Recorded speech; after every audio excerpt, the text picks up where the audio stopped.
Scripture sketch, Joesph. Once there was a young boy named Joesph. He had 11 brothers, but he was their father's favorite. And this made his brothers very jealous, especially because their father made Joesph a special, colorful coat of many colors. One day, Joesph had a dream that he shared with his brothers. In the dream, they were all binding sheaves in a field. And suddenly, Joseph's sheaf stood upright, while his brothers' sheaves bowed down to his. This made his brothers angry and even more jealous. Later, Joesph had another dream, where the sun, the moon, and 11 stars were bowing down to him. He excitedly told his family about the dream, including his father, but this made his brothers even more angry and even more jealous.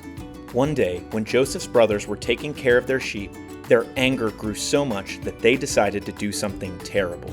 They plotted to hurt Joesph and make him disappear. They grabbed Joesph and threw him into a deep pit. And when they saw some traders passing by, instead of helping Joesph, they sold him as a slave to these traders. Joesph was taken to a faraway land called Egypt. In Egypt, Joesph faced many challenges, but he always remembered God and remained faithful. God was with him, and Joesph worked hard and was blessed in everything he did. Eventually, he became an important and trusted servant in the house of the Pharaoh of Egypt. Years had passed, and there was a great famine in the land where Joseph's brothers lived. They were hungry and desperate for food. They heard that there was plenty of grain in Egypt, so they went there to buy some.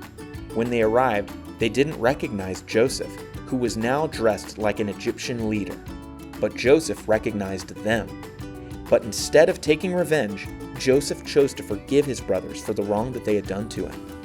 He revealed his identity to them and said, "I am Joesph, your brother, whom you sold into Egypt. But don't be afraid or sad. God sent me ahead of you to save lives during this famine." Joesph hugged his brothers and forgave them. He invited them to live with him in Egypt, where they would be safe and have enough food to eat. Joesph showed them love and kindness, even though they had treated him so poorly. This story teaches us about forgiveness and the importance of treating others with kindness, even when they've done something wrong to us. Joseph's story shows us that forgiveness is powerful and can bring healing to broken relationships. It reminds us to trust in God's plan, and even when it doesn't make sense, choose forgiveness.